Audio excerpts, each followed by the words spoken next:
Now, I mentioned a few minutes ago that the rates of heart disease and stroke have come down, age by age at least, enormously over the last 50 years. When I was a kid, men were dropping like flies in their 50s and 60s and having massive coronaries. That doesn't happen so much anymore.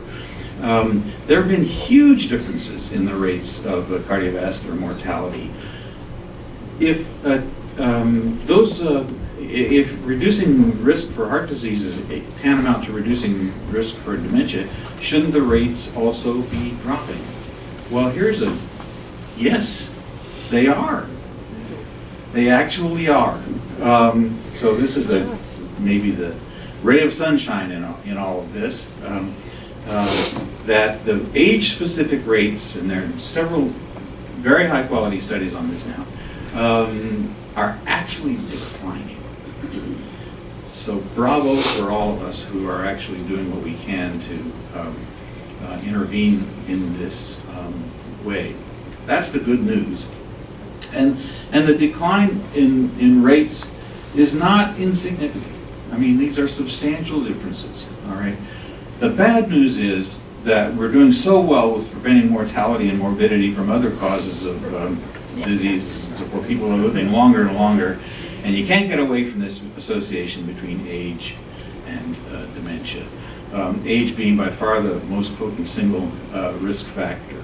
So the rapid aging of our world's populations is going to offset any triumph that we have with these kinds of behavioral interventions and cardiovascular preventive efforts. And here's the sort of the kicker in all this. It's precisely in the parts of the world that are least able to employ these kinds of interventions where the problem is most pressing. So what's happening in terms of increasing longevity of the population, yes, it's happening in Canada, the United States, Europe, and so forth and so on. But where it's really happening is in the developing world, where life expectancy is increasing at just an enormous rate because basic health care and preventive care are increasingly available in these countries. So that's great, but that just means that we have many, many, many more people entering the age of risk of Alzheimer's disease. And that's where many of these numbers, worldwide numbers that I threw at you at the beginning of the talk, are really coming from, is in the Indias of the world, in the Chinas of the world, in the Singapore and the Malaysia and so forth, Indonesia, Africa. My goodness, just think of what's happening in Africa, and think of the cloud that's inside that silver lining, the increasing rates of dementia that those people are going to be facing as their populations gain a little bit in a toehold in good health. So we're going to have to do more. Now, the problem that we really confront, people like me who are trying to do something here, is this. I'm advocating that we have to come up with interventions that are effective in the pre-symptomatic phase of the illness, right? That's what I've been trying to say. Okay, well, how are you going to know if you're doing that? Okay, let's suppose you like to do randomized controlled trials. I do randomized controlled trials, by golly. Okay. So I'm going to assign people to compound X and to a placebo group, and I'm not going to know who's on what, okay? And I'm going to follow them for 3 or 4 years. Well, these are people who are 20 years away from developing the onset of dementia. So how am I going to know whether I've actually done anything for the treated group? Well, I think the answer is here, in this slide and a couple of slides that follow, which is we now are actually able to witness evidence of brain change in the pre-symptomatic stage using things that are called biomarkers. So these are changes that we can detect either anatomically or through a variety of sophisticated techniques, doing things like an MRI scan or even a different form of brain scan that is a metabolic kind of scan called a PET scan. Or we can measure the concentration of various chemicals in the spinal fluid, as these are clearly related to the progression of dementia in the brain. And it's a very important thing to know that lumbar punctures or spinal taps, which everybody sort of cringes when you talk about that, but there are new techniques for doing that are essentially pain-free, risk-free, and we've done 215 lumbar punctures in our research program at the Douglas Hospital since 2012, and nobody's suffered for it. A couple of headaches maybe, and that's it.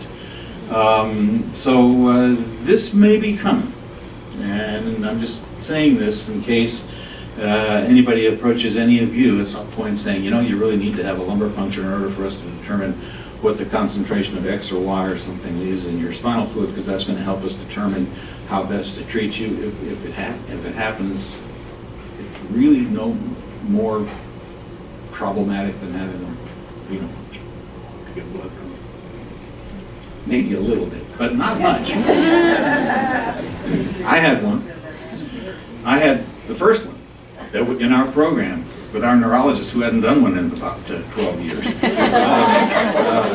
And so I was the guinea pig. He can now do 3 of them in a half an hour. Mine took 45 minutes. He couldn't, you know, he'd forgotten his anatomy. There's an anatomy to the spine, but actually it's not hard. All right, so what about these so-called biomarkers? Okay.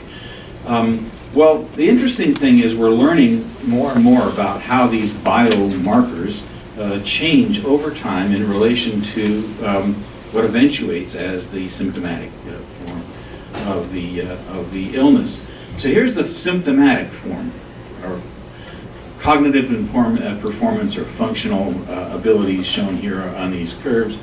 But actually, there are things we can do. I mentioned that metabolic brain scan. There's a line here just below showing an anatomical measure available on the magnetic resonance imaging scan or MRI scanner. Here's the chemicals in the spinal fluid, and here is another chemical in the spinal fluid. And you can see that these different changes are going on in this, way over here on the left, in this pre-symptomatic phase of the illness. So if you can track these changes, you can then tell whether your interventions are actually doing any good. And that is, in a nutshell, what we try to do in our Center for Studies on Prevention of Alzheimer's Disease at the Douglas. Can we use biomarkers to measure the effects of prevention strategies? Just what I'm talking about. And I hope the answer is yes, but that's what we're trying to demonstrate. Here's some other data. This is from that same genetic form of the illness that the Alzheimer's first patient had. And that gives these investigators a huge leg up on the rest of us, because they know who's going to have dementia, and they know when, because that's what happens in these families. So they can take people who are mutation carriers and contrast them with other brothers and sisters who were lucky enough not to get the genetic mutation, and they won't develop the disease, and it's known who will and who won't. Okay, so you can actually do these kinds of biomarker studies, and you end up with things like this, and you can see there's lots of change going on here in the brains of these people who have the genetic form of the illness. And the rate of change is fast enough that you ought to be able to detect something over a period of 2 or 3 years, particularly if you can measure many of these things at the same time. Because not everything changes at the same time, and not everything changes in every body, but if you cover the waterfront thoroughly enough in the kind of work, and this is what we're trying to do basically, you should be able to tell whether you're making a difference.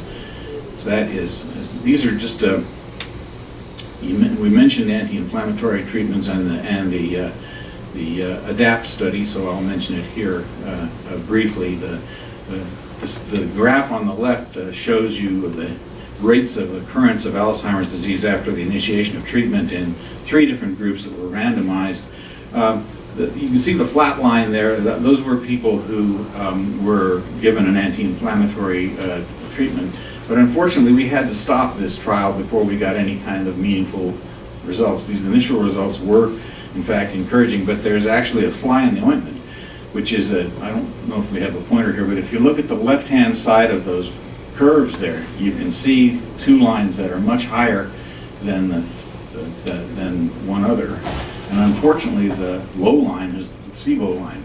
So it looks as if for the first year or two of treatment, these people were developing more dementia, okay? The reason for that is probably not that these drugs are bad for you, but that there was a small group of people in this trial who were right at the cusp of developing symptoms, okay? Or they already had mild cognitive impairment. The majority of them actually already had mild cognitive impairment. We missed them when we enrolled people in the trial. 2 minutes? I got about 2 slides. Okay. Well, I tell people not to take anti-inflammatory treatments to try to prevent this disease until we know more about this increased risk on the left-hand side of the slide and when it's safe. The data are encouraging. This is just a pamphlet that describes our program. You're probably too far away to come see us, although at some point we may end up going multi-center. But this is, do you want to prevent Alzheimer's disease? And we enroll people who are at risk because they have a parent with the disease, and we study all these different biomarkers over time, and we do these clinical trials in the pre-symptomatic phase of the disease. Here's our website.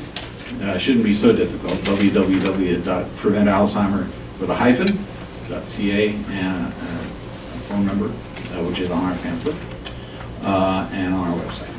So if that's it, just to reiterate these take-home messages. Chronic disease, similar to heart disease and cancer.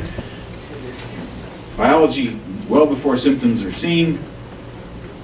Deal with the biology, prevent the symptoms. Prevention of the dementia can be achieved without preventing the disease itself, and with resources and research similar to those dedicated in the past to heart disease and cancer, we can achieve a similar measure of prevention, probably more. And I believe that is it. Thank you so much.